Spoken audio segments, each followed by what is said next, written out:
Hi friends, आप देख रहे हैं फिल्मी खिचड़ी। मैं हूं रूना आशीष और चलिए अब हम बात करने वाले हैं इस बार के इंडियन आइडल की, जिसमें कि राजश्री स्पेशल यानी राजश्री फिल्म्स के जितने भी ब्यूटीफुल से सॉन्ग्स हैं उनको लोगों के सामने लाया गया। Sooraj Barjatya and Karishma and Mohnish they were there और बहुत सारे इनसे ही जुड़ी हुई फिल्मों से ही जुड़ी हुई बातें हुई और उनके ही गानों से जुड़ी हुई बातें हुई। तो बस वही आपको बताने के लिए आ गई हूँ। इस बार जो आया था उसमें मुझे जो पसंद आ रहे थे या जो मुझे अच्छे लग रहे थे, दैट वाज प्रियांशु और मिस्मी का जो आजा शाम होने आई। आई थिंक इस बार की वो मेरी फेवरेट जोड़ी बनती जा रही, क्योंकि ये दोनों इतने सुंदर से एक दूसरे को बखूबी निभाते हुए चलते हैं ना कि सच में ऐसा लगता है कि हाँ, एक हीरो के लिए आवाज दे रहा है, एक हीरोइन के लिए आवाज दे रही है।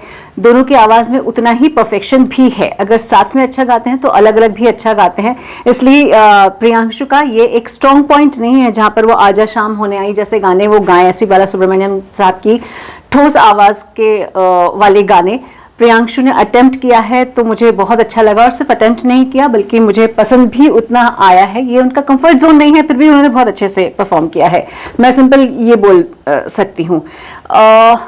लेकिन यहाँ पर मुझे ना सिर्फ इतना एक पॉइंट लगा कि जब ये लोग साथ में गा रहे थे, एक दूसरे के लिए निभा रहे हैं, इधर मिस्मी गा रही है या इधर प्रियांशु अपनी आवाज दे रहे हैं, तो लोग इतना हंस रहे थे कि वो सुनने में डिस्टर्बेंस लग रहा था। देखो यार, मस्ती की बात होती है, दोनों की टांग खिंचाई होती है, वो बिल्कुल समझ में आता है। इवन आई एंजॉय, मैं उनसे इंटरव्यू में पूछ भी चुकी हूँ कि चलता है ना, प्रॉब्लम तो नहीं है। They were also laughing at it, तो ठीक है, इतनी टांग खिंचाई ठीक है, but when it is overlapping the singing, वो मुझे ठीक नहीं लगा। तो एक रिक्वेस्ट कर सकती हूँ मेकर्स से और चैनल से कि अगर मौका पड़े तो आप जब परफॉर्मेंस हो इन दोनों का, तब लोगों को हंसने से थोड़ा सा रोक दिया करें।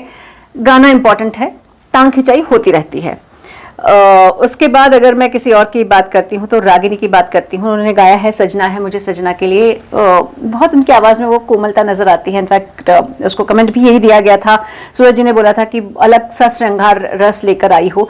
मुझे बस रागिनी के इस गाने को सुनते हुए ये लगा था कि जब ये लड़की बहुत उम्र में आ जाएगी, बड़ी हो जाएगी, और जब वो श्रृंगार रस को समझने की कोशिश करेगी और उम्र के साथ साथ श्रृंगार रस की गहराई को भी समझने की कोशिश करेगी, तब उसके गाने में कितनी नफासत आ जाएगी और कितनी नाजुक तरीके से वो वाला गाना परफॉर्म करेगी। मैं शायद रागिनी को उस दिन भी ये गाना गाते हुए परफॉर्म करते हुए एक दिन देखना चाहूंगी। तो Ragini, it was really nice. Chaitanya was चाहूंगा मैं तुझे सांझ सवेरे, आई लाइक्ड इट। चैतन्य की आवाज में अगेन एक बहुत स्ट्रॉन्ग आवाज है और जब वो ये वाला गाना गा रहे थे तो बहुत अच्छा लग रहा था। वहीं अगर संडे की मैं बात करती हूँ तो मिस्मी का हमारे हिवड़ा में ये वाला गाना थोड़ा सा मस्ती भरा था और मिस्मी ने बहुत अच्छा गाया। और मुझे उससे ज्यादा प्रेम रतन धन पायो में वो जो गा रही थी वो मैंने ज्यादा एंजॉय किया, but overall it was a nice performance.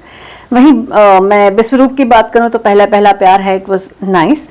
और स्नेहा का मैया यशोदा मुझे बहुत अच्छा लगा। एक तो स्नेहा की आवाज थोड़ी सी ठुमरी जैसी आवाज है, ठुमरी में बहुत सुंदर सुनाई देती है ऐसी आवाज, लेकिन जब वो गाती हैं कोई फिल्मी गाने और नॉन गजल नुमा गाने, तभी उसकी आवाज में एक अलग सी खनक लेकर आते हैं। तो मैया यशोदा भले ही हम किसी और की आवाज में सुन चुके हों, लेकिन फिर भी जब स्नेहा की आवाज में सुनते हैं तो उसका एक अलग रंग छाता है, और इसलिए आई वुड से ये वाला गाना भी मुझे अच्छा लगा है ही।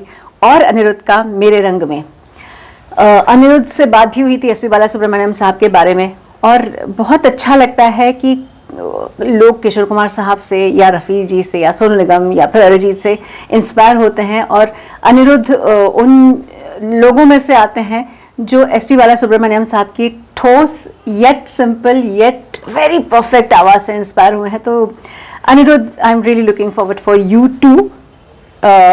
एक दिन तो एसपी बालासुब्रमण्यम साहब का कंप्लीट शो बना देना चाहिए और उसमें अनिरुद्ध से खूब सारे गाने गवाने चाहिए। मैं उस दिन का भी इंतजार करूंगी। अब आप बताइए आपको ये शो कैसा लगा। जय हिंद।